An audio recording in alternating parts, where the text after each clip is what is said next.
القاهر لا سيما على بقية الله في الأرضين وحجته على العالمين عجل اللهم له الفرج ولعنة الدائمة على الكافرين والمنافقين أجمعين. محسنان اسلام کے سلسلے میں آج ہماری گفتگو ایک ہی خاندان کی دو ایسی ہستیوں کے بارے میں ہے کہ جن کا تعلق تو ایک ایسے ماحول، معاشرے اور گھرانے سے تھا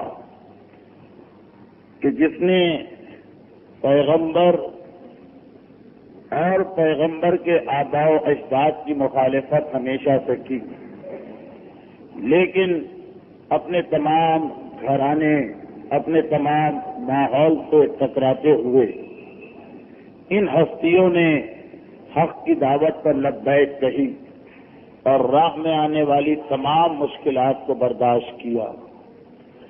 یہ دو ہستیاں جو آج ہماری گفتگو کا عنوان بنیں گی، اس میں سے بھی جو اصل گفتگو ہے وہ حضرت خالد ابن سعید ابن عاص کے بارے میں ہے، اور ان کے بارے میں گفتگو سے قبل دو تین چیزوں کا تذکرہ کر دینا ضروری ہے. پہلی چیز تو یہ کہ ان کی ذات ایک ایسی شخصیت تھی کہ جس کی وجہ سے مکے میں اکثر مسلمانوں کو جو ایک پریشانی پیش آ رہی تھی، ان کے واقعے کے بعد اس پریشانی میں اضافہ ہو گیا اور لوگ اپنے آپ کو بہت ہی زیادہ مصیبت میں گھرا ہوا محسوس کرنے لگے، اس اعتبار سے کہ ایک طرف اسلام نے والدین کے حقوق، والدین کے احترام اور والدین کے مرتبے کی انتہائی فضیلت بتائی ہے، مگر دوسری جانب جب ان کا واقعہ پیش آیا اور اسی طرح کے مسلسل واقعات کچھ اور مسلمانوں کو پیش آئے تو اب پریشانی یہ ہو رہی تھی کہ ایک طرف تو اللہ اور اللہ کے رسول کا اتنا تاکیدی حکم کہ تمہیں والدین کی نافرمانی سے بچنا ہے، والدین کو اذیت پہنچانے سے بچنا ہے، والدین کا حقوق ادا کرنا ہے، دوسری جانب والدین حق کے راستے سے ہٹانا چاہتے ہیں، احکام خدا سے عمل کرنے سے روکنا چاہتے ہیں، دین کے راستے میں رکاوٹ بن رہے ہیں.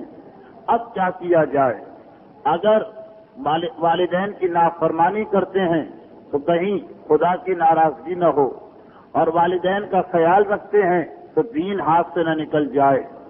تو یہ خالد ابن سعید ابن عاص جن کا آج کی گفتگو میں تذکرہ ہوگا، اور مجھے یقین ہے کہ اگرچہ یہ تاریخ اسلام کی اور خاص طور پر ان اصحاب رسول میں سے جو محبان اہل بیت رہے تمام زندگی ایک انتہائی نمایاں مقام رکھتے ہیں، لیکن شاید اکثر لوگوں نے آج پہلی مرتبہ یہ نام سنا ہو کہ اس نام کی بھی کوئی شخصیت اصحاب رسول اور محبان آل محمد میں تھی.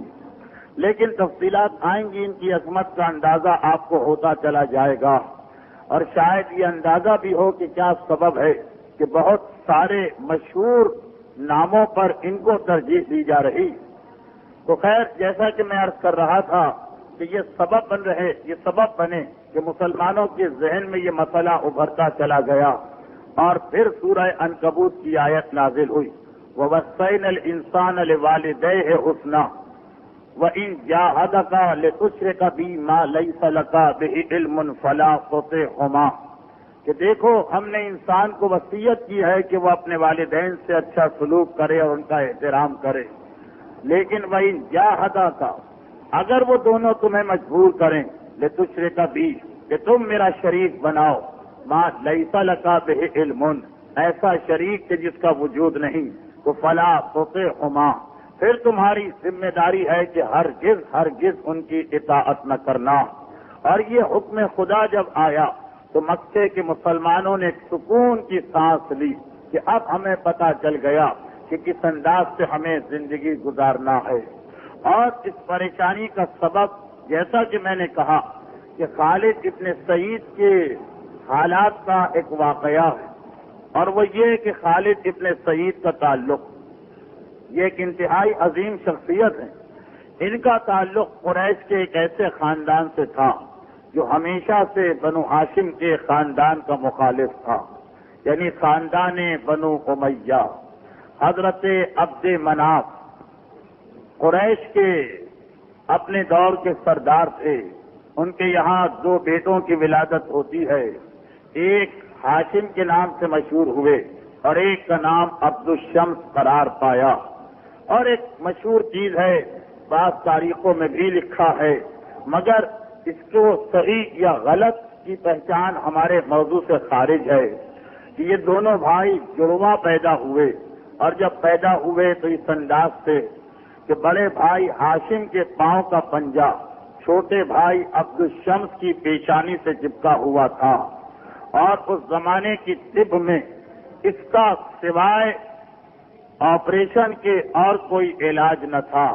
چنانچہ جب تلوار چلا کے دونوں بھائیوں کو جدا کیا گیا اور تلوار چلائی گئی کہ ان کا پاؤں اس کی پیشانی سے الگ کیا جائے تو خون بہا، اور دیکھنے والوں نے پیشین گوئی کر دی کہ اب ان دونوں بھائیوں کی نسل میں خون بہانے کا سلسلہ چلتا رہے گا۔ جیسا کہ میں نے کہا کہ تاریخی اعتبار سے یہ بات صحیح ہے یا غلط، اس پر بحث کا موقع نہیں، مگر خود یہ واقعہ جو اگرچہ غلط بھی ہو، اس بات کا ثبوت ہے کہ ان خاندانوں کی تاریخ کو دیکھ کر لوگوں کو یہ کہنا پڑا کہ آپس میں ہمیشہ اختلاف رہا ہے۔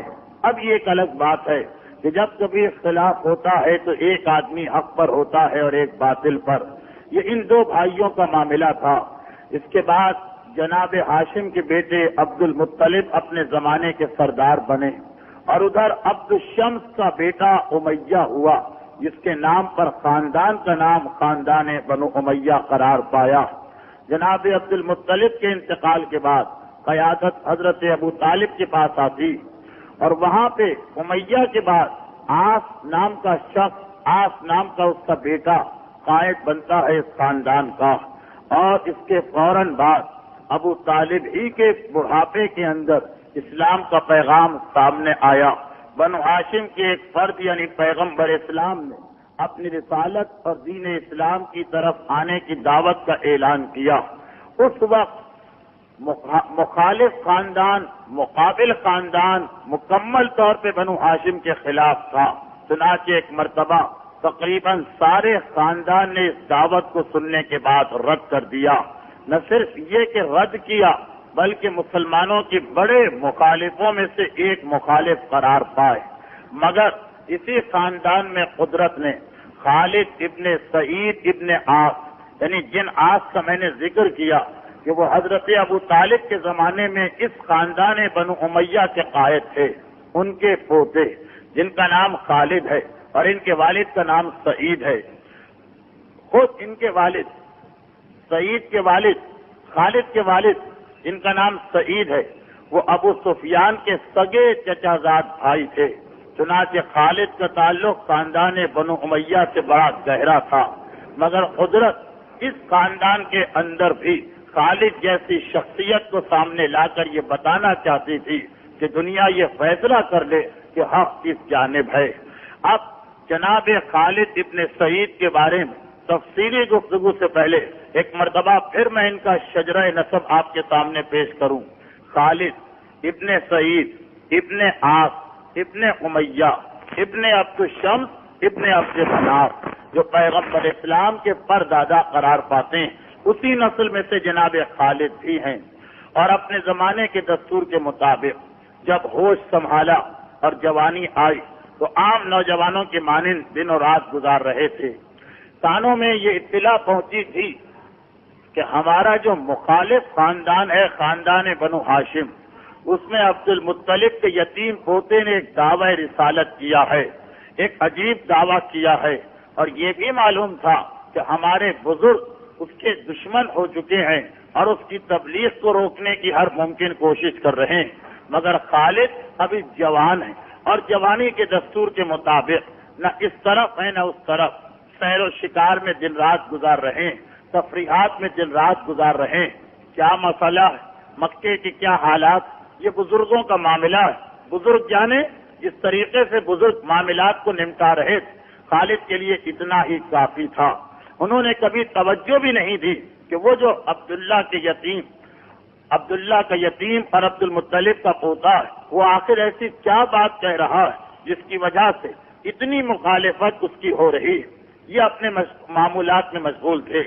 ایک رات کو سوتے ہیں تو سونے کی حالت میں ایک عجیب خواب دیکھا، ایک ایسا خواب جس نے انہیں بے چین کر دیا۔ پیغمبر اسلام کے صورت آشنا تو تھے، یعنی اللہ کے رسول کو پہچانتے تو تھے، قریب خاندان ہے، ایک ہی محلے میں رہتے ہیں، مکہ چھوٹا سا شہر ہے، دن رات کا سامنا، پیغمبر بھی 40 سال سے زیادہ عمر ہو چکی، اسی مکے میں گزارا، تو پیغمبر کے صورت آشنا تو تھے لیکن دعوت رسول سے ابھی واقف نہ تھے۔ ایک رات کو سو رہے ہیں، رات کا وقت ہے، گرمی کا زمانہ ہے، چنانچہ اکثر لوگ مکان کی چھتوں پر بستر بچھا کے آرام کیا کرتے تھے۔ یہ بھی اپنی بیوی کے ساتھ مکان کی چھت پہ آرام کر رہے ہیں۔ ان کی بیوی، جن کا نام امینا یا حمینا تاریخ میں لکھا ہوا، وہ بھی مکے کے ایک انتہائی شریف اور معزز گھرانے سے تعلق رکھتی ہیں، لیکن جوانی کا ابتدائی دور، نہ شوہر کے پاس ان معاملات پر توجہ دینے کا وقت ہے، نہ بیوی کے پاس۔ مکان کی چھت پہ سو رہے ہیں، ٹھنڈی ہوا چل رہی کہ ایک مرتبہ خالد نیند کی حالت میں خواب دیکھتے ہیں، اور ایک ایسا خواب کہ جس نے پریشان کیا انہیں، اور یہ خواب ان کو کھینچ کے لے گیا خاندان بنو ہاشم کی جانب۔ خواب میں یہ دیکھتے ہیں کہ جیسے میں گڑھے کے کنارے کھڑا ہوں، ایک انتہائی وسیع، ایک انتہائی امیر، ایک بہت بڑا گڑھا میرے سامنے، اور ایک ایسا گڑھا ہے کہ جس میں آگ کے شعلے بلند ہو رہے ہیں، انتہائی خطرناک آگ، بھڑکتے ہوئے شعلے، آدمی کے قد سے زیادہ بلند، انتہائی تپش ہے، انتہائی گرمی ہے، اور میں اس کے کنارے کھڑا ہوا ہوں۔ یہ منظر دیکھا خواب کے اندر۔ جب شعلوں کی گرمی کو محسوس کیا تو خواب کی حالت میں یہ پیچھے ہٹنا چاہتے ہیں، ایسا نہ ہو میرا قدم پھسلے اور میں گڑھے میں گر جاؤں، اتنی خطرناک، اتنی بھیانک آگ محسوس ہو رہی، چنانچہ پیچھے ہٹنا چاہتے ہیں۔ خواب کی حالت میں جب پیچھے ہٹ رہے ہیں تو ایسا لگا کہ جیسے میرے کاندھے پر کسی کا ہاتھ اور وہ مجھے آگے کی جانب دھکیل رہا، چونکے، گھبرائے، اب یہ سارا خواب چل رہا، ایک مرتبہ گھبرائے، یہ میرے کاندھے پہ کس کا ہاتھ، گھوم کے دیکھا تو اپنے باپ سعید ابن عاص کو اپنے پیچھے کھڑا ہوا پایا، اور یہ منظر دیکھا کہ میرا باپ تیزی کے ساتھ مجھے آگے دھکا دے رہا، آگ کے اندر ڈالنا چاہ رہا۔ گھبرا گئے، باپ اور اپنے بیٹے کو آگ میں ڈال کے جلانا چاہ رہا، پہلے تو یقین نہیں آیا، اور اسی ابھی کشمکش جو پریشانی کی حالت میں تھے کہ باپ نے موقع سے فائدہ اٹھایا اور واقعاً ان کو آگ میں دھکا دے دیا۔ اب یہ تیزی سے آگ میں گر رہے ہیں، کوئی لمحہ آتا کہ یہ شعلے ان کو جلا دیتے ہیں کہ یکا ایک ایسا محسوس ہوا کہ جیسے آسمان سے کوئی فرشتہ اترتا اور انتہائی مہربانی کے ساتھ، انتہائی نرمی کے ساتھ آگے بڑھ کے ان کو اپنے ہاتھوں میں تھامتا اور آگ میں گرنے سے بچا کے پیچھے لے جاتا۔ بعض روایتوں میں اس کے آگے ایک جملے کا اضافہ اور اگرچہ مستند تاریخوں میں نہیں لیکن بعض تواریخ میں ہے کہ اس فرشتے نے تو اپنے ہاتھوں میں انہیں اٹھایا اور انتہائی مہربانی سے دوبارہ کنارے پہ لے جا کے کھڑا کر دیا، گویا آگ میں جلنے سے بچایا، مگر ان کے والد جو انہیں دھکا دے چکے تھے، چنانچہ تیزی کی حالت میں والد بھی پیچھے سے آگے بڑھے اور وہ آگ کے اندر جا کے گر گئے۔ اور اکثر روایتوں میں صرف ان کا تذکرہ، بس جس وقت اس جلتی ہوئی آگ کے شعلوں پر گرنے سے اس فرشتے نے اٹھایا اور کنارے پہ لے جا کے کھڑا کیا تو بے اختیار انہوں نے نگاہ اٹھا کے دیکھا یہ فرشتہ کون تھا، اور جیسے ہی اس پر نگاہ پڑی تو ایک مرتبہ پہچان لیا یہ کوئی فرشتہ نہیں ہے، یہ جانی پہچانی شخصیت ہے، اس سے کسی مکے میں سینکڑوں مرتبہ ملاقات ہوئی ہے، بار بار راستے میں ان سے ملاقات ہوئی ہے. یہ تو انتہائی قریبی شخصیت ہے خاندان کے اعتبار سے کہ دو بھائیوں کے خاندان ہیں. ایک مرتبہ پہچان لیا کہ جس نے مجھے آگ میں گرنے سے بچایا یہ کوئی اور نہیں عبداللہ کا وہی یتیم ہے کہ جس نے آج کل اعلان رسالت کیا ہوا ہے اور مکے کا بچہ ان کا دشمن ہو رہا ہے. بس ادھر چہرے کو پہچانا اور آنکھ کھل گئی. آنکھ کھلی اور بستر پہ بیٹھ گئے. رات ختم ہونے والی ہے, صبح نمودار ہونے والی ہے, لیکن ایک مرتبہ پریشانی کی حالت میں بستر پر بیٹھے. اس خواب کا مطلب کیا ہے؟ جو کچھ میں نے دیکھا یہ حقیقت ہے یا فقط ایک خواب ہے؟ بار بار دل کہہ رہا یہ خواب کی بات ہے, لیکن ذہن بار بار کہہ رہا ہے کہ نہیں, اس میں حقیقت محسوس ہو رہی. اور اگر اس کو حقیقت سمجھیں تو اس خواب کا ایک ہی مطلب ان کے ذہن میں آ رہا کہ میرا باپ مجھے کسی ایسے کام کا حکم دے رہا ہے جس کے نتیجے میں مجھے آگ میں جلنا, اور اس آگ سے مجھے فقط عبداللہ کا یہ یتیم بچا سکتا ہے. چنانچہ جب صبح کا وقت آیا, سورج نکل آیا, کاروبار زندگی رواں دواں ہو گیا تو گھر سے نکلے اور سیدھے برابر کے محلہ بنو ہاشم میں پہنچے پیغمبر اسلام کی خدمت میں اور کہا کہ آپ مجھے فقط یہ بتائیے کہ آپ کا پیغام کیا ہے. آج تک کبھی اتنی فرصت نہیں ملی تھی کہ پیغمبر کے بارے میں دوستی یا دشمنی کچھ بھی سوچتے, فرصت ہی نہیں ملی تھی. لیکن آج اس خواب نے انہیں خدمت پیغمبر میں حاضر کیا اور کہا مجھے بتائیے. پیغمبر نے کہا میرا ایک ہی پیغام ہے, اس خدا واحد و یکتا کے علاوہ کوئی عبادت کے لائق نہیں ہے اور میں اس کا نمائندہ اور اس کا رسول ہوں, اور ان تمام جھوٹے خداؤں اور بتوں کی عبادت کو چھوڑ دو جو کسی کو نہ فائدہ پہنچا سکتے ہیں نہ نقصان, جو اتنے اندھے اور بے ذہن ہیں کہ انہیں یہ بھی پتہ نہیں کہ کون ان کی عبادت کر رہا ہے اور کون ان کی مخالفت. زبان پیغمبر سے نکلے ہوئے الفاظ تھے, انتہائی سیدھا سادہ پیغام تھا. ایک مرتبہ دل میں یہ پیغام اتر گیا اور بے اختیار کہا کہ لا الہ الا اللہ و محمد الرسول اللہ.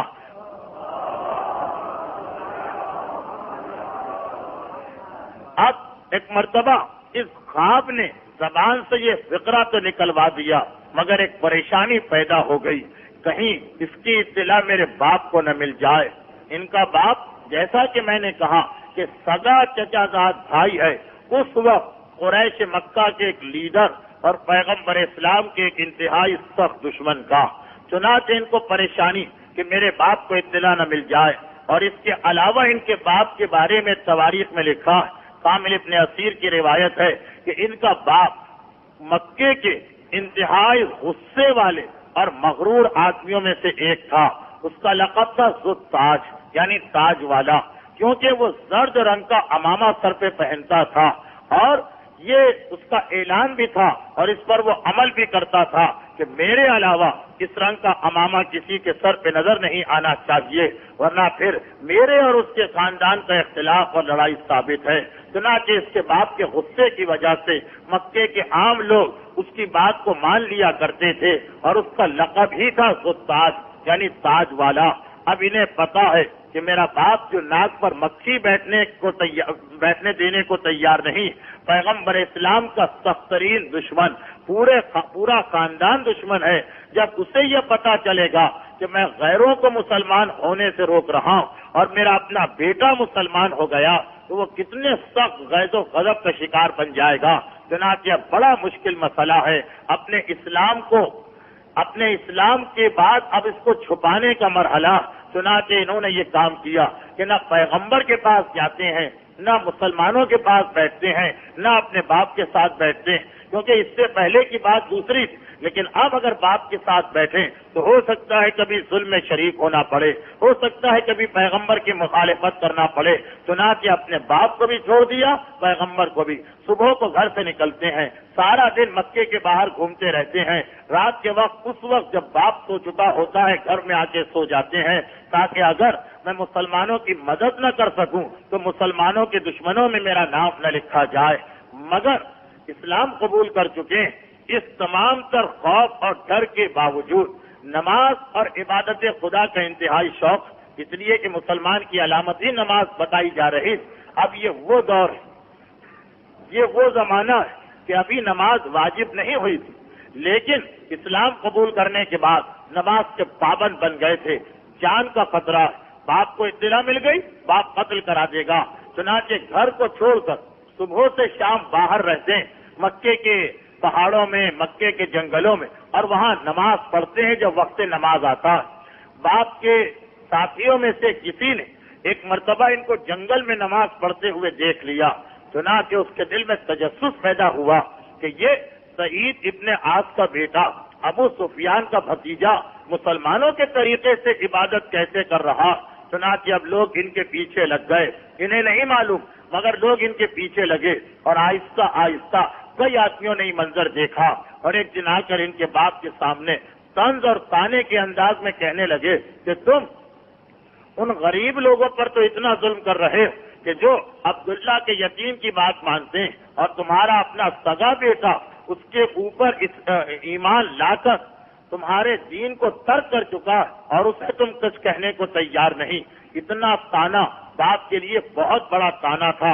غیظ و غضب کی حالت میں ایک مرتبہ باہر نکلا، اپنے ساتھ غلاموں کو لے کے چلا، مکے کے باہر پہنچا، حکم دیا کہ پھیل جائے اس علاقے میں، اور جہاں کہیں میرا بیٹا خالد نظر آئے اسے گرفتار کر کے لانا۔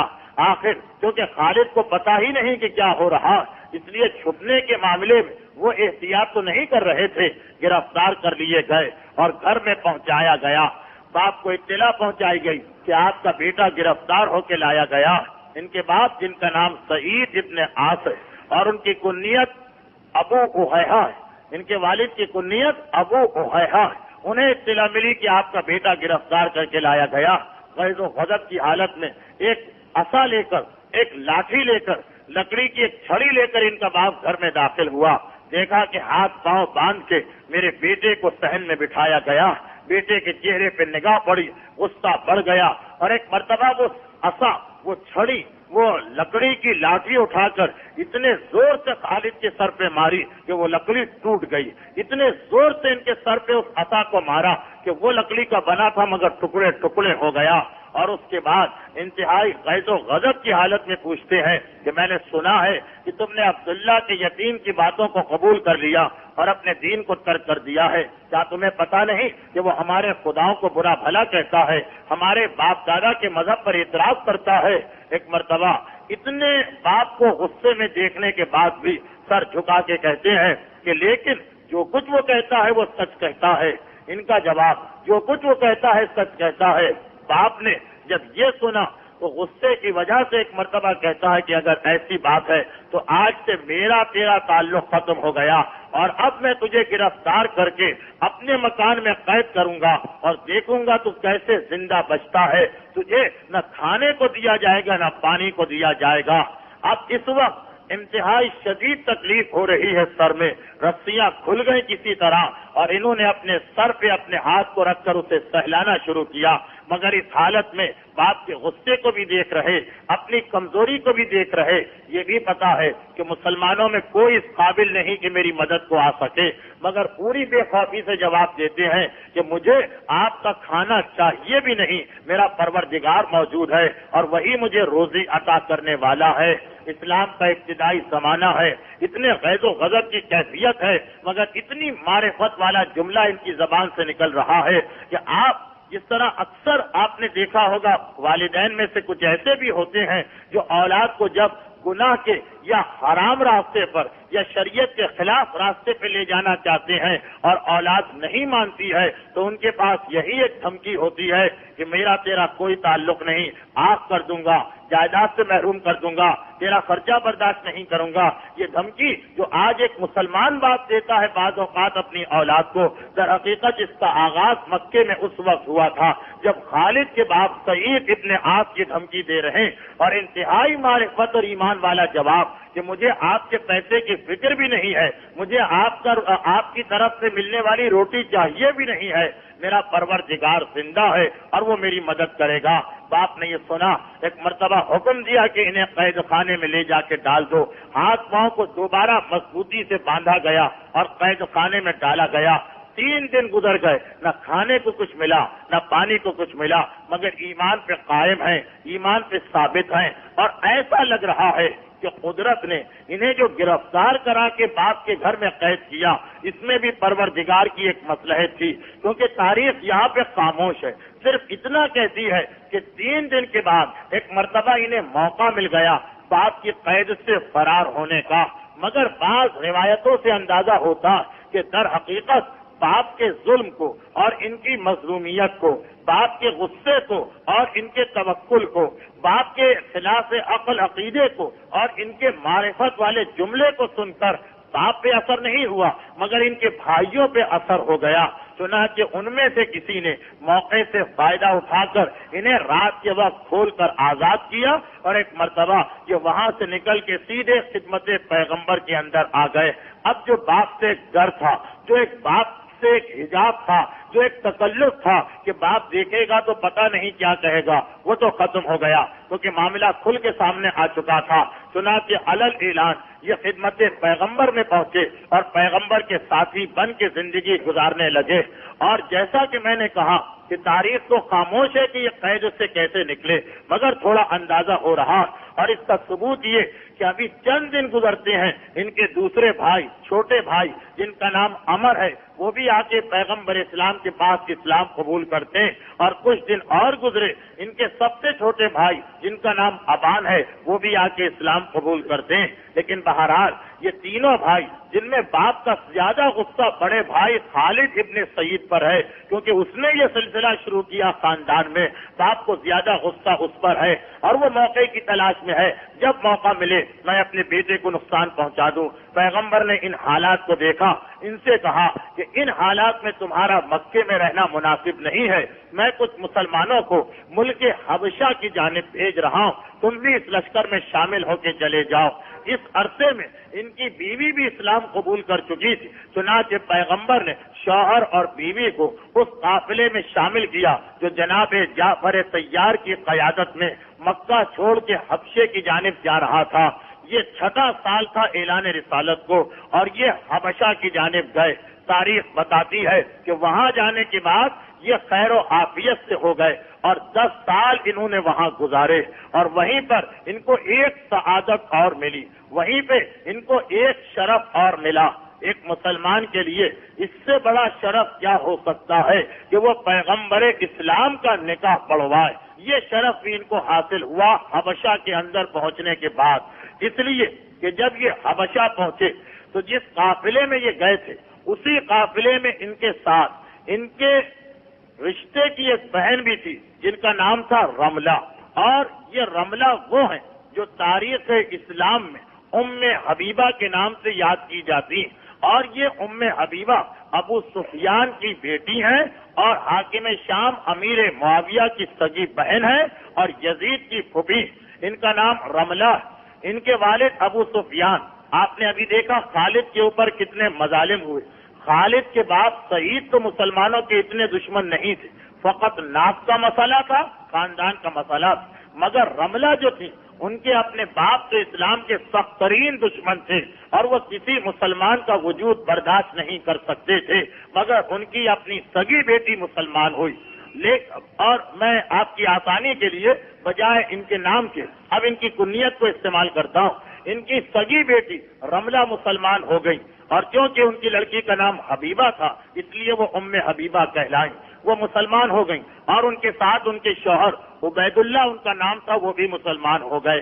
اندازہ آپ کر سکتے ہوں گے کہ جب خالد پر اتنے مظالم ہو رہے تو یہ تو بیٹی ہے اور سگی بیٹی ہے، اس پر کتنے مظالم ہو رہے ہوں گے۔ چنانچہ پیغمبر نے ان کی حالت دیکھی اور انہیں بھی حکم دیا کہ تم بھی اس قافلے کے اندر مکہ چھوڑ کے چلے جاؤ، یہ تمہارے لیے بہتر ہے۔ تو جناب ام حبیبہ اپنے شوہر کے ساتھ مکہ چھوڑ کے حبشہ پہنچی۔ ایک ہی خاندان کے یہ 2 افراد وہاں پہ پہنچے، ایک خالد ابن سعید ہے جن کے حالات اس وقت ہمارا موضوع ہے، اور ایک خالد ابن سعید کے رشتے کی بہن جناب ام حبیبہ، یہ دونوں وہاں پہنچے، خالد اپنی بیوی کے ساتھ اور ام حبیبہ اپنے شوہر کے ساتھ۔ پھر میں آپ کو یاد دلا دوں کہ ام حبیبہ کے دادا اور خالد کے دادا سگے بھائی تھے، یہ رشتہ یاد رکھیے، دونوں سگے بھائی تھے، یہ رشتہ۔ اب جب یہ وہاں پہنچے تو خالد کو اپنے خاندان اور اپنے باپ اور مکے کے کافروں سب سے نجات مل گئی، اور 10 سال تک انہوں نے حبشہ میں بڑے آرام و اطمینان سے گزارے، مگر یہ جو ان کے رشتے کی بہن ہیں رملہ، ان پر ایک بہت بڑی مصیبت وہاں نازل ہو گئی، ایک بہت بڑی پریشانی کا ان کو سامنا کرنا پڑا، اور وہ یہ کہ ان کے شوہر جنہوں نے مکے میں اسلام قبول کیا، اندازہ کریں ابو سفیان کی سگی بیٹی اور سگا داماد اسلام قبول کر رہا تو اس کے غیظ و غضب کی کیا کیفیت ہوگی۔ اب اتنا جس کا ایمان کامل تھا، لیکن جب حبشہ میں پہنچے، عیسائیوں کے ساتھ اٹھے بیٹھے، یہ دیکھا کہ یہاں شراب بالکل رائج اور جائز، تو وہ بھی آہستہ آہستہ ان کے رنگ میں رنگنے لگے، اور ایک وہ دن آیا کہ اتنی کثرت سے شراب نوشی کرنے لگے کہ انہوں نے اعلان کر دیا کہ میں مرتد ہوتا ہوں، یعنی عیسائی مذہب کو قبول کرتا ہوں۔ ام حبیبہ کے لیے اس سے بڑی مصیبت اور اس سے بڑا غم کیا ہو سکتا تھا کہ میرا شوہر جس کے بھروسے اور سہارے پر میں ہجرت کر کے یہاں آ رہی ہوں، میرا باپ تو وہیں چھوٹ گیا، میرا سارا خاندان تو مکے میں رہ گیا، اور ایک جگ و تنہا میں اپنے شوہر کے ساتھ آئی تو میرے شوہر نے بھی دین حق کو چھوڑ دیا۔ اب اتنی بڑی مصیبت و پریشانی تھی، شوہر سے فوراً الگ ہو گئی جو حکم اسلامی تھا، اور بار بار اپنے شوہر کو سمجھا رہی، اپنی بیٹی حبیبہ کا واسطہ دے رہی، مگر شوہر عیسائیوں کے درمیان رہ کر عیش و آرام کا اتنا عادی ہے کہ اس پر کوئی اثر نہیں ہوتا، یہاں تک کہ عبید اللہ اسی حبشہ کے اندر انتقال کر گئے، اور اب ام حبیبہ کے لیے اور پریشانی کہ شوہر کا بھی انتقال ہو گیا، اکیلے رہ گئیں، تنہا رہ گئیں۔ یہ جیسا کہ میں نے کہا کہ ابتدا میں اسلام قبول کرنے والوں میں سے ایک ہیں، چنانچہ اب یہ اکیلے رہ گئی۔ اب ایک حکم ہے اسلام کا، ایک حکم ہے قرآن کا کہ انا مع العسر یسرا، جب تم پر پروردگار کوئی مصیبت ڈالے یا تم کسی امتحان میں گرفتار ہو جاؤ تو گھبراؤ نہیں، صبر کرو، خدا پہ بھروسہ کرو، خدا ہمیشہ پریشانی کے بعد راحت کا زمانہ پیدا کرتا ہے، ہمیشہ اگر تم نے صبر کیا تو پریشانی سے نکال کر اور زیادہ فائدہ دیتا ہے۔ جناب ام حبیبہ کے ساتھ بھی یہی ہوا، مکے میں اپنا پورا گھرانہ چھوڑ کے آئی، شوہر کے ساتھ آئی، شوہر پہلے مرتد ہوئے، اس کے بعد انتقال کر گئے، اب یہ اکیلے رہ گئیں، لیکن جیسا کہ میں نے کہا تھا کہ ان کا ایمان اور معرفت انتہا درجے کی تھی۔ یہ واقعات سارے مورخین لکھتے ہیں، یہ کسی ایک فرقے کا مسئلہ نہیں ہے، سارے مورخین لکھتے ہیں، چنانچہ ان کی معرفت کی یہ انتہا کہ بعد میں جب ان کا نکاح پیغمبر سے ہوا تھا اور یہ ام المومنین قرار پائیں تھی، تو ایک مرتبہ مدینے میں ان کے والد ان سے ملاقات کرنے کے لیے آئے تھے۔ اس وقت تک والد نے اسلام کا اظہار و اعلان نہیں کیا تھا، وہ ایک مسئلے سے پیغمبر سے ملاقات کرنا چاہتے تھے۔ بیٹی وہی مدینے میں ہے، چنانچہ باپ بیٹی کے گھر میں پہنچا، اور تاریخ کی اس روایت کے مطابق یہ سمجھیے کہ تقریباً 12 سال بلکہ 15 سال کے بعد بیٹی نے باپ کو دیکھا ہے، بیٹی نے باپ کے چہرے کو دیکھا ہے، لیکن اس کے باوجود ایمان اور معرفت اتنی کہ جب باپ سے ملاقات کی اور باپ نے بیٹی کے گھر میں بستر پر بیٹھنا چاہا تو بیٹی نے باپ کو روک دیا کہ بابا ایک لمحے ٹھہر جائیے، بستر کو لپیٹا اور اس کے بعد کہا کہ اب آپ زمین پر بیٹھیے۔ ایک مرتبہ گھبرا کے باپ نے پوچھا تھا کہ بیٹی یہ بستر کو تم نے کیوں لپیٹا؟ کہا یہ پیغمبر اسلام کا بستر ہے۔ باپ گھبرا کے کہتا کہ میں تمہارا باپ تمہارے گھر میں اتنے سال کے بعد آیا اور تمہیں یہ بھی گوارا نہیں کہ میں اس بستر پر بیٹھوں؟ کہا کہ ہرگز نہیں، اللہ کے رسول کے بستر پر کسی مشرک کا قدم نہیں رکھا جا سکتا ہے۔ یہ معرفت تھی ام حبیبہ کی، اور باپ نے فقط اتنا کہا کہ میری غیر موجودگی میں تم انتہائی بگڑ گئی۔ تو یہ انتہائی معرفت والی خاتون تھی، اسی لیے ایک عورت اپنے پورے خاندان سے، اندازہ کریں کس کی پھوپھی، کس کی بہن، کس کی بیٹی، پورے خاندان سے مخالفت کر کے اسلام قبول کر رہی، اور پھر شوہر بھی مرتد ہو گیا، اس کے بعد شوہر کا انتقال بھی ہو گیا، اور ایک اجنبی وطن میں اکیلے رہ گئیں، مگر اسی معرفت اور اسی اسلام اور اسی پیغمبر کے حکم کی اطاعت اور خدا کی مرضی پر صبر کرنے کا نتیجہ کیا نکلا کہ پیغمبر اسلام مدینے میں ہے، یہ لوگ مدینے سے سینکڑوں میل دور حبشہ میں ہیں۔ پیغمبر کو اطلاع ملی کہ ام حبیبہ بیوہ ہو گئی۔ پیغمبر نے 4 مہینے 10 دن کے بعد جب عدت مکمل ہو چکی تھی، اپنے صحابی عمر ابن امیہ زمری کو بلایا۔ یہ وہ صحابی جو دوڑنے میں بہت تیز تھے، اس لیے اکثر پیغمبر کے خط یہ لے جایا کرتے، اور ان کے نام، ان کے ذریعے سے حبشہ کے بادشاہ نجاشی کے نام ایک خط لکھا. یہ خط حبشہ پہنچایا گیا. عمر ابن امیہ زمری لے کے آئے. نجاشی نے، حبشہ کے بادشاہ نے خط کھول کے پڑھا. پیغمبر نے ایک مرتبہ یہ لکھا تھا کہ تم نے مسلمانوں کو پناہ دی، خدا اور خدا کا رسول تمہیں اس کی جزا دیں گے. اور مسلمانوں میں سے ایک عورت ہے رملہ کہ جس کے شوہر کا انتقال ہو گیا ہے. اب میں یہ چاہتا ہوں کہ تم اس سے دریافت کرو کہ کیا وہ مجھ سے شادی کرنے پر تیار ہے، اور اگر تیار ہو تو تم اپنے ہی علاقے میں میری جانب سے اس نکاح کا انتظام کرو اور اس نکاح کو پڑھواؤ. ام حبیبہ کے بارے میں پیغمبر مدینے سے بیٹھ کے رشتہ طلب کر رہے ہیں. چنانچہ نجاشی نے اپنی ایک کنیز کو بلایا اور کہا کہ بہرحال وہ ایک مسلمان عورت ہے، میں جبر نہیں کر سکتا، مجبور نہیں کر سکتا، یہ خط کا پیغام جا کے اسے سنا دو اور جواب لے کے آؤ. ام حبیبہ کے پاس یہ کنیز پہنچی، بیوہ عورت، اکیلی عورت، تنہا عورت، اور یہ پیغام پہنچا. ام حبیبہ کو پہلے تو یقین نہیں آیا کہ میرا اتنا بڑا اجر و مرتبہ، میرا اتنا بڑا مقام ہو سکتا ہے کہ اللہ کے رسول مدینے میں یہاں پہ موجود اور خاص طور پر وہاں سے شادی کا پیغام بھجوایا جائے. اور جب ایک مرتبہ یقین آیا تو خوشی کی وجہ سے چاندی کے کنگن اور جو سونے کی انگوٹھیاں تھی یہ سب اتار کے اس کنیز کو انعام میں دیں. اس سے زیادہ واضح جواب کیا ہو سکتا تھا. چنانچہ نجاشی کو جب یہ جواب ملا تو اب یہ دیکھیں ام حبیبہ کا مرتبہ کہ پیغمبر نے یہ نہیں کہا کہ اگر ہاں میں جواب ملے تو یہاں مدینے بھجوا دینا تاکہ میں نکاح کا انتظام کروں. کہا نہیں، وہیں پہ تم میری جانب سے نکاح کا انتظام کروا لینا. تو نجاشی کو جب یہ پتا چلا کہ یہ راضی ہیں تو پھر یہ پیغام بھجوایا کہ اب آپ کے نکاح کے سلسلے میں کس سے بات چیت کی جائے.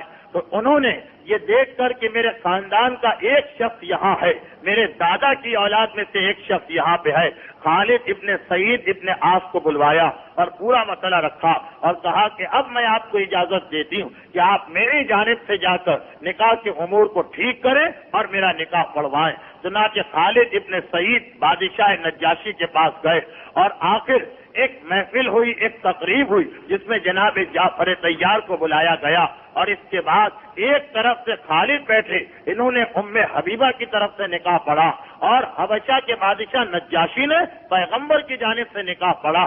نکاح میں لڑکی اور لڑکی کی جانب سے دو عالم ہوا کرتے ہیں ہمارے ماحول میں، تو وہاں یہ ذمہ داری ان کو اور نجاشی کو سپرد کی گئی. نکاح ہوا. نکاح کے بعد ام حبیبہ کی حالت تو انتہائی خستہ تھی. چنانچہ خالد ابن سعید ابن عاص نے اپنی طرف سے دعوت کا اہتمام کیا. نکاح کے بعد کھانا کھلایا تمام مسلمانوں کو اور اس طرح یہ نکاح پایہ تکمیل کو پہنچا. تو خالد ابن سعید کو یہ اعزاز بھی حاصل ہے کہ پیغمبر کا نکاح انہوں نے پڑھایا تھا. پیغمبر کا نکاح پڑھانے والوں میں ان کا نام بھی شامل تھا.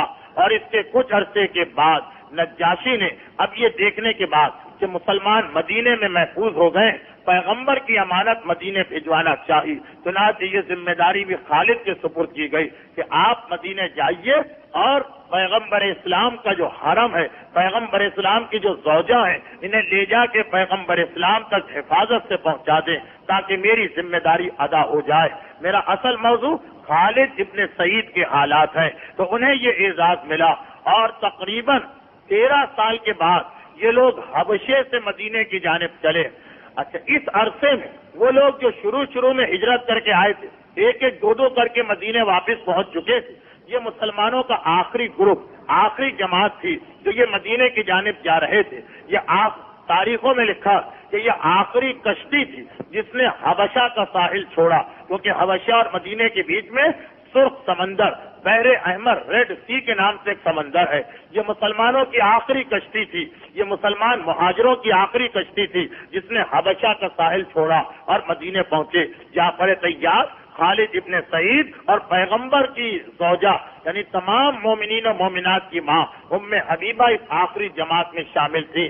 جب یہ لوگ مدینے پہنچے تو پتا چلا یہ 6 ہجری کا آخر یا 7 ہجری کی ابتدا تھی. پتا چلا کہ پیغمبر تو مدینے سے 100 میل دور گئے ہوئے.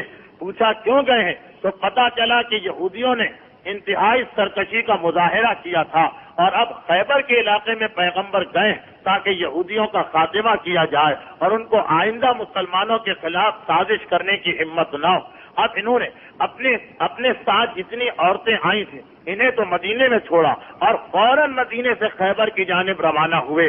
جب خیبر میں پہنچے تو پتہ چلا کہ ابھی خیبر کا قلعہ فتح ہو چکا ہے اور مسلمان انتہائی خوشی کی حالت میں جشن منا رہے۔ پیغمبر کی نگاہ ان آنے والوں پر پڑی، خصوصیت سے جعفر طیار کو دیکھا تو ایک جملہ پیغمبر کی زبان سے نکلا کہ میری سمجھ میں نہیں آتا کہ آج مجھے کس چیز کی خوشی زیادہ ہے، خیبر کی فتح کی یا جعفر طیار کے چہرے کو دیکھنے کی۔ اور اس کے بعد پیغمبر نے ان سارے مہاجرین کو بلایا، تاریخ میں ہے کہ ایک ایک کو گلے سے لگایا اور اپنے ساتھ بٹھایا، اور ایک حکم اسلامی وہ یہ کہ جب کوئی جنگ ہوتی تو جتنے لوگوں نے جنگ میں حصہ لیا مال غنیمت ان میں برابر سے تقسیم کیا جاتا، اور جو جنگ میں حصہ نہیں لیتے ان کو کچھ نہیں ملتا۔ مگر یہ آنے والے جن میں جعفر طیار کے بعد دوسری اہم شخصیت خالد ابن سعید کی تھی، پیغمبر کو ان کے آنے کی اتنی خوشی ہوئی کہ پیغمبر نے ایک حکم جاری کیا کہ ہر جنگ میں جو فائدہ ہے آج اس کو بدلا جائے گا، اور ان لوگوں کے لیے بھی مال غنیمت سے ایک حصہ نکالا جائے اور انہیں بھی اس میں سے حصہ دیا جائے۔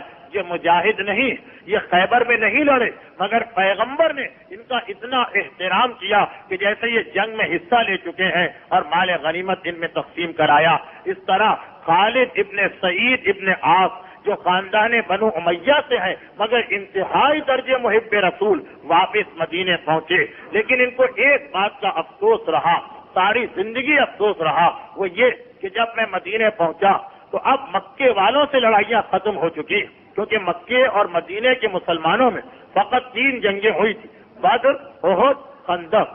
اس تینوں جنگوں کے بعد یہ لوگ مدینے آئے تھے تو ایک مرتبہ پیغمبر اسلام سے کہنے لگے، اللہ کے رسول بڑا افسوس ہوتا ہے جب ہم یہ دیکھتے ہیں کہ بدر و احد و خندق میں ہم حصہ نہ لے سکے۔ پیغمبر نے کہا، تمہارے فخر کے لیے یہی بات کافی ہے کہ ہر مسلمان نے 1 مرتبہ ہجرت کی، مگر تم لوگوں نے 2 مرتبہ ہجرت کی ہے، تمہیں دوہری ہجرت کا ثواب ملے گا، تو تمہارا مقام و مرتبہ کسی بدر اور احد کے مجاہد سے کم نہیں ہے۔ پیغمبر اسلام یہ اعزاز دے رہے ہیں، اور پھر تاریخ یہ بتاتی کہ پیغمبر ان سے انتہائی محبت کرتے ہیں، ہر جگہ انہیں ساتھ رکھتے ہیں۔ میں پھر اس بات کو یاد دلا دوں کیونکہ ایک بڑی تعداد بعد میں آئی کہ تذکرہ ہے خالد ابن سعید کا جو خاندان بنو امیہ کی ایک فرد ہے اور معاویہ کے رشتے کے بھائی ہوتے ہیں حاکم شام معاویہ کے، لیکن اس کے باوجود پیغمبر کی نگاہ میں انتہائی محترم ہیں، پیغمبر ان سے انتہائی راضی ہیں۔ ایک مرتبہ یہ پیغمبر کے پاس آئے، پیغمبر کی نگاہ ان کی انگلی پر پڑی، دیکھا ایک انگوٹھی پہنے ہوئے، پیغمبر نے غور سے دیکھا اس لیے کہ انگوٹھی چمکتی بھی نظر آئی تو پتا چلا کہ انہوں نے انگوٹھی پر محمد الرسول اللہ کا فقرہ لکھوایا ہوا ہے۔ یہ مسلمانوں میں سے پہلے شخص تھے جنہوں نے اپنی انگوٹھی پر رسول کے نام کو نقش کروایا۔ پیغمبر اسلام کو ان کا یہ طریقہ اتنا پسند آیا کہ پیغمبر اسلام نے یہ انگوٹھی ان سے مانگ لی، اور تاریخ کہتی ہے کہ ساری زندگی یہ انگوٹھی پیغمبر نے اپنے پاس رکھی اور اپنی انگلی میں پہنی۔ اندازہ کرے اس شخصیت کی عظمت کا۔ اور پھر پیغمبر اسلام کو ان سے اتنی محبت تھی کہ جب کبھی یہ اپنے بچوں کے ساتھ پیغمبر کے پاس جاتے تھے، ان کے 2 بچے تھے، ایک لڑکا جس کا نام سعید تھا اور ایک لڑکی جس کا نام ام خالد تھا، تو یہ اکثر کیونکہ لڑکی چھوٹی تھی اکثر اسے لے کے پیغمبر کے پاس جایا کرتے تھے، اور پیغمبر اس بچی سے انتہائی شفقت کے ساتھ پیش آتے تھے۔ اب وہ بچی حبشہ میں پیدا ہوئی تھی، چنانچہ حبشی زبان جانتی تھی۔ تاریخوں میں لکھا کہ پیغمبر کبھی اس سے حبشی زبان میں گفتگو کیا کرتے، اس لیے کہ یہ زبان اس نے سیکھی تھی۔ اس بچی سے خالد کی لڑکی سے پیغمبر کو اتنی محبت ہے کہ جب یہ پیغمبر کے پاس پہنچتی ہے تو پیغمبر حبشی زبان میں اس سے گفتگو کرتے ہیں۔ چنانچہ ایک فقرہ تاریخ میں بھی ہے کہ ایک مرتبہ پیغمبر کے پاس پہنچی یہ بچی اپنے باپ کے ساتھ، پیغمبر نے دیکھا، مسکرا کے کہا سنا۔ یہ حبشی زبان کا لفظ ہے جو تاریخوں میں آیا، یعنی کتنی خوبصورت اور پیاری بچی ہے، ایک مرتبہ پیغمبر کے پاس یہ بچی آئی تو پیغمبر ایک چادر اوڑھے ہوئے تھے، مگر اس چادر کی خصوصیت یہ تھی کہ اس پر پھول بنے ہوئے تھے۔ بچی کو یہ چادر پسند آئی، اس نے ایک مرتبہ اس چادر پہ ہاتھ رکھا، پیغمبر نے مسکراتے ہوئے یہ چادر اتار کے اس کے حوالے کی اور کہا کہ یہ میرا تحفہ ہے تمہارے لیے، اور سنا تو کتنی پیاری اور خوبصورت ہے۔ تو اب اس سے اندازہ ہو سکتا ہے ان واقعات سے کہ اللہ کے رسول کو خالد کی وفاداری اور اپنے خاندان کو چھوڑ کر حق کی جانب آنے کا عمل کتنا پسند آیا کہ اللہ کے رسول اس انداز سے خالد کی بچی سے محبت کر رہے ہیں۔ اور تاریخ سے بتاتی کہ خالد کو جو ایک افسوس رہا کہ میں بدر و احد اور خندق و خیبر میں مسلمانوں کا ساتھ نہ دے سکا، تو اس کے بعد پیغمبر اسلام نے ہر جنگ اور غزوے میں انہیں اپنے ساتھ رکھا۔ عمرۃ القضاء ان کے آنے کے فوراً بعد ایک جنگ ہوئی، پھر مکہ فتح ہوا، پھر تبوک کا معرکہ ہوا، پھر طائف کی جنگ ہوئی، پھر حنین کا معرکہ ہوا۔ ان سب میں یہ پیغمبر اسلام کے ساتھ تھے، اور ایک اور وجہ سے انہیں پیغمبر کی بارگاہ میں زیادہ دخل تھا۔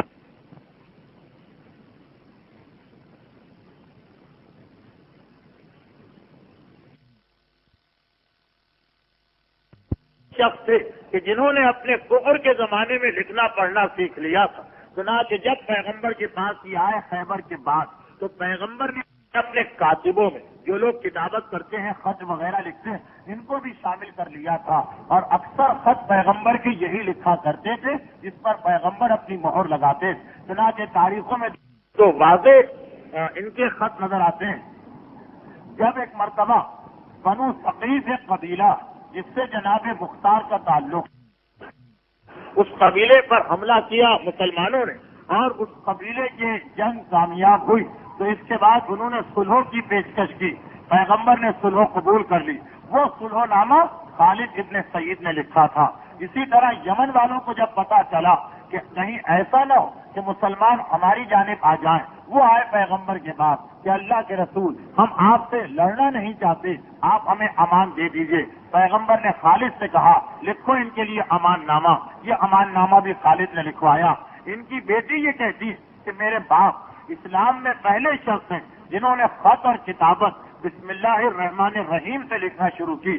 اس سے پہلے خط اور کتابت میں بسم اللہ الرحمن الرحیم نہیں لکھا جاتا تھا، بلکہ ایک اور فقرہ تھا، بسمک اللہم، اے خدا تیرے نام سے شروع کرتا ہوں۔ یہ پہلے شخص ہیں جنہوں نے خطوں میں، معاہدوں میں، کاغذات کے اوپر بسم اللہ الرحمن الرحیم لکھنا شروع کیا۔ اور پیغمبر اسلام ان سے اتنا خوش ہے کہ ان کو اور ان کے 3 بھائیوں کو پیغمبر نے 3 عہدے دیے۔ ان کو یمن کے اندر بھیج دیا کہ تم جاؤ اور یمن کے وزیر خزانہ ہو، یعنی سارا پیسہ، ٹیکس، زکات، صدقے تم جمع کرو۔ ان کے دوسرے بھائی کو بحرین بھیجا کہ تم جاؤ اور بحرین میں یہی ذمہ داری، اور تیسرے بھائی کو تیمہ، خیبر اور آس پاس کے علاقے پر مقرر کیا۔ چنانچہ یہ تینوں پیغمبر کی جانب سے یہ عہدہ ملا۔ ایک خاندان کے 3 افراد کو، یہ ایک انتہائی عجیب بات ہے اسلام کی تاریخ میں کہ ایک خاندان کے 3 بھائیوں پر پیغمبر کو اتنا اعتماد و بھروسہ کہ مالی معاملات میں تینوں کو پیغمبر عہدہ دے رہے ہیں، اور تینوں بھائی چلے گئے۔ اب اس کے بعد کچھ ایسے واقعات کہ جن کی سختی کی وجہ سے میں مجبور ہوں کہ بہت جلد ان کو بیان کر کے اشاروں میں بات آپ تک پہنچا کے گفتگو کو اختتام کی منزل پہ لاؤں۔ یہ تینوں بھائی اپنے اپنے علاقے میں گئے، اور پیغمبر نے ان کو مقرر کیا تو پوری دیانتداری سے اپنے فرائض ادا کر رہے ہیں۔ یکایک ان کو اطلاع ملی کہ مدینے میں پیغمبر کا انتقال ہو گیا، اور عجیب انقلاب آ گیا، خاندان اہل بیت سے لوگوں نے منہ موڑ لیا۔ بس اتنا سننا تھا۔ بے چین ہو کر تینوں بھائی اپنا عہدہ چھوڑ کے بھاگ کے مدینے میں آئے، اور جب پہنچے تو پتا چلا کہ واقعات حقیقت یہ ہے کہ علی کے ہاتھ پر بیعت کرنے والا کوئی نہیں ہے۔ تینوں بھائی گھبرا کے پہنچے مولا کے پاس کہ مولا یہ کیا ماجرا ہو گیا۔ مولا نے ان سے کہا کہ میں نے اپنے کسی ماننے والے کو جنگ کی یا میدان میں نکلنے کی اجازت نہیں دی ہے، تم بھی خاموش رہو۔ ادھر حاکم کو اطلاع ملی کہ یہ تینوں بھائی جنہیں پیغمبر نے مقرر کیا ہے یہاں آئے ہیں، تو بلایا، بیعت کا سوال کیا، انہوں نے صاف انکار کر دیا، بلکہ مسجد میں کھڑے ہو کر کہا مسلمانوں تمہیں کیا ہو گیا، تم نے شجر نبوت کو ترک کیا کہ جس کے سائے نے تمہیں امان دی تھی اور جس کے پھلوں سے تم نے زندگی گزاری تھی۔ ہم اہل بیت رسالت سے متمسک رہیں گے چاہے ہماری جانیں چلی جائیں۔ علل اعلان یہ مسجد نبوی میں کھڑے ہو کر یہ پیغام دے رہے ہیں۔ اور پھر ایک تاریخ کا ایک انتہائی اہم واقعات جو اس طرح تو بیان نہیں ہو سکتا کہ جب وہ واقعات مکمل ہو گئے تو اس کے بعد پیغمبر اسلام کے 12 صحابی ایک ساتھ نکلے، جس میں سلمان تھے، جس میں ابو ذر تھے، جس میں مقداد تھے، اور جس میں یہ تینوں بھائی تھے. اور عین اس وقت کہ جب مسجد لوگوں سے کھچا کھچ بھری تھی، یہ 12 گئے اور حاکم کے پاس جا کے ایک سوال کیا کہ بتاؤ کہ تم نے کس لیے اور کس انداز سے اہل بیت کے حق کو چھوڑا، اور ایک عجیب و غریب سوال کیا. کتاب احتجاج اور خصال میں یہ پوری روایت ہے. تو جب 12 کا وقت پہنچا حاکم کے پاس اور بھری ہوئی مسجد ہے، تو سب سے پہلے نہ سلمان بولے، نہ ابو ذر، نہ مقداد کو اجازت ملی، نہ عمار کو. سب سے پہلے خالد ابن سعید کھڑے ہوئے اور کہا کہ اتنے جلد بھول گئے بنو قریظہ کے قبیلے پر جب پیغمبر لشکر لے کے گئے تھے تو ہم سب وہاں تھے، تم بھی بیٹھے تھے، کیا تمہیں یاد نہیں کہ پیغمبر نے ہم سب کو دیکھ کر تمہیں دیکھا تھا اور کہا تھا کہ خدا مجھے حکم دیتا ہے کہ میں یہ امانت تمہارے حوالے کروں، اور تمہارے لیے واجب ہے کہ تم یہ امانت امت کے حوالے کرنا، کہ یاد رکھو میرے بعد میرا جانشین اور وسیع میرا بھائی علی ہوگا. کیا تم بھول گئے؟ اور پھر ایک ایک کر کے خالد نے وہ روایتیں یاد دلائیں جو پیغمبر نے علی کے بارے میں ارشاد فرمائی تھی. لیکن وقت کی کمی اور حالات اور موقع جو ہے وہ ایسا نہیں کہ میں اس روایت کو زیادہ تفصیل سے بتاؤں. تو اتنے جری تھے اس لیے کہ جو مکے کے کافروں کے مظالم سے نہ ڈرا، اب اسے کیا ڈر محسوس ہوتا کہ وقت بنا کر پہنچے اور مطالبہ کیا کہ بتاؤ حق کیسے ملا یہاں پہ بیٹھنے کا. اور اس کے بعد مولا کے حکم سے یہ لوگ واپس اپنے گھروں میں آ گئے. حاکم کو اطلاع ملی، اس نے ایک مرتبہ پھر ان 3 بھائیوں کو بلایا اور کہا کہ میں تم تینوں بھائیوں کو تمہارے عہدے پر باقی رکھتا ہوں، اس لیے کہ جسے اللہ کے رسول مقرر کر جائے اس سے زیادہ اور بہتر کوئی ہو ہی نہیں سکتا. تینوں نے کہا اللہ کے رسول کے بعد سوائے علی کے ہم اور کسی کے نمائندے بننے کو تیار نہیں ہیں، ہمیں نہیں چاہیے یہ عہدے. اور تینوں نے اپنے اتنے اہم عہدے چھوڑے اور گھر میں آ کے بیٹھ گئے. لیکن اس کے بعد جب مسلمانوں پر وقت پڑا اور جنگوں کا اور غزووں کا آغاز ہوا، مسلسل جنگیں ہوئیں، تو اس وقت یہ بھائی وہ تھے جو پھر اپنی خدمات پیش کر رہے کہ اب مسئلہ شخصیات کا نہیں ہے، اسلام کا ہے، ہم جائیں گے میدان میں. چنانچہ وہ تمام جنگیں جو جھوٹے نبیوں کے خلاف ہوئی، جو ایران کے کافروں کے خلاف ہوئی، جو شام کے عیسائیوں کے خلاف ہوئی، اس میں یہ تینوں بھائی گئے. یہاں تک کہ خالد تو وہ شخصیت ہے کہ جن کے اپنے جوان بیٹے، ایک بیٹا، ایک ہی اولاد، ایک بیٹی تھی ایک بیٹا، ایک بیٹا، اسے انہوں نے اسلام پر قربان کیا ان جنگوں میں. اور آخر وہ وقت آیا کہ خود بھی 28 جمادی الاول سن 13 ہجری کا ایک جہاد تھا، اس جہاد میں حصہ لیتے ہوئے ایران کے محاذ پر یہ شہادت کے مرتبے کو حاصل کرتے ہیں. اور وہ جو تمنا تھی کہ بدر و احد میں ہمیں موقع نہ ملا، وہ تمنا اس منزل پہ جا کے پورا ہوئی. یہاں کے ہمارے علماء اس مقام پر اپنی گفتگو کو تمام کرتے ہیں، لیکن بعض عام مسلمانوں کی تاریخ میں ایک روایت ہمیں اس منزل پر اور نظر آتی ہے، اور وہ یہ ہے کہ یہ اس جنگ سے کامیاب واپس آئے اور اس کے بعد اگلی ایک جنگ تھی اس میں حصہ لینے گئے. وہ جنگ کئی مہینے تک چلی. اس جنگ میں حصہ لے رہے تھے کہ انہیں پتا چلا کہ اس علاقے میں ایک صحابی رسول تھے اکرما، ان کی بیوہ ام حکیم رہتی ہیں. چنانچہ انہوں نے ان کے نام پیغام دیا شادی کا.